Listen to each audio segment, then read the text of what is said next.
Inilah Injil Yesus Kristus menurut Santo Lukas. Dimuliakanlah Tuhan.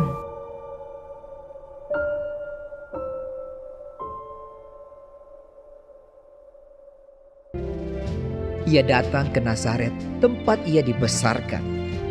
Dan menurut kebiasaannya pada hari Sabat ia masuk ke rumah ibadat, lalu berdiri hendak membaca dari Alkitab. Kepadanya diberikan kitab Nabi Yesaya, dan setelah dibukanya, ia menemukan nas, di mana ada tertulis, Roh Tuhan ada padaku, oleh sebab ia telah mengurapi aku, untuk menyampaikan kabar baik kepada orang-orang miskin. Dan ia telah mengutus aku untuk memberitakan pembebasan kepada orang-orang tawanan dan penglihatan bagi orang-orang buta, untuk membebaskan orang-orang yang tertindas, untuk memberitakan tahun rahmat Tuhan telah datang. Kemudian ia menutup kitab itu, memberikannya kembali kepada pejabat, lalu duduk, dan mata semua orang dalam rumah ibadat itu tertuju kepadanya.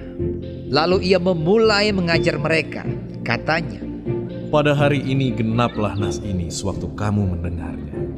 dan semua orang itu membenarkan dia, dan mereka heran akan kata-kata yang indah yang diucapkannya.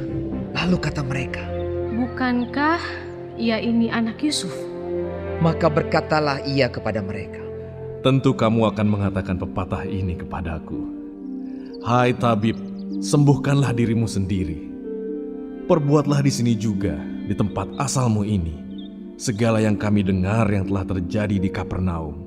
dan katanya lagi, Aku berkata kepadamu, sesungguhnya tidak ada nabi yang dihargai di tempat asalnya. Dan aku berkata kepadamu, dan kataku ini benar, pada zaman Elia terdapat banyak perempuan janda di Israel ketika langit tertutup selama 3 tahun dan 6 bulan, dan ketika bahaya kelaparan yang hebat menimpa seluruh negeri. Tetapi Elia diutus bukan kepada salah seorang dari mereka, melainkan kepada seorang perempuan janda di Sarfat, di tanah Sidon.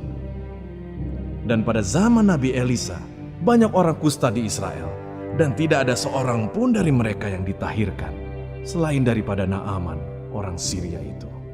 mendengar itu sangat marahlah semua orang yang di rumah ibadat itu.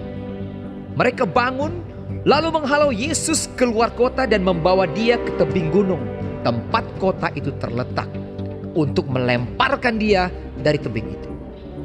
Tetapi ia berjalan lewat dari tengah-tengah mereka, lalu pergi.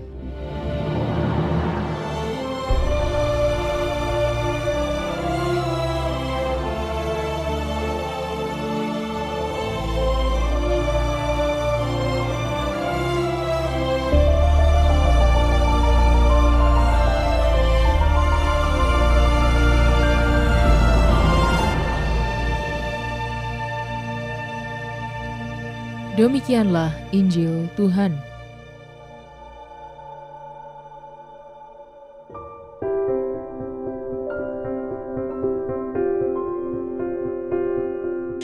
Kuat beriman. Renungan oleh Romo Valentino Polomaing, Okar. Sahabat Cafe Rohani, spesies kuda menjadi tema permenungan edisi bulan ini.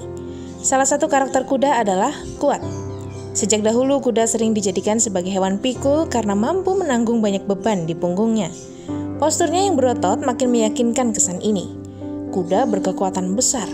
Maka tidak heran kalau pabrikan mobil menjadikan kekuatan kuda sebagai satuan daya mesinnya. Satuan itu dikenal dengan istilah horsepower atau HP. Warta Injil hari ini bisa kita maknai dalam konteks tadi, yaitu kuat. Yesus adalah pribadi yang kuat. Mengapa? Sebab betapapun ia sering dibebani banyak masalah, ia tidak pernah ingin mundur dari tugas perutusannya. Ia tetap kuat menghadapinya, seperti yang dialaminya saat berada di Nazaret. Walau kehadirannya ditolak, bahkan karyanya diragukan, hingga dirinya mau dilemparkan dari atas tebing, Yesus sedikit pun tidak gentar. Ia tidak mau menyerah pada situasi ini.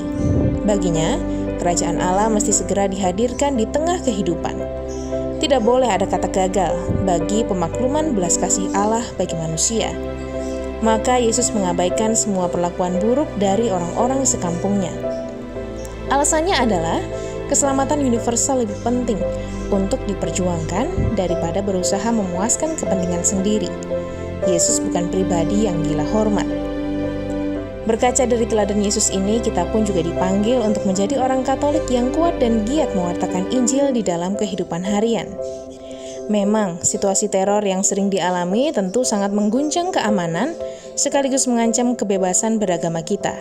Seolah-olah berbeda agama itu tindakan yang terkutuk. Tapi berhadapan dengan kebiadaban ini, jangan pernah takut. Jangan biarkan terorisme merampas kedamaian hidup ini. Allahlah kekuatan kita, dan bersama Yesus, kekalahan itu akan menjadi mustahil. Selamat menikmati menu hari ini.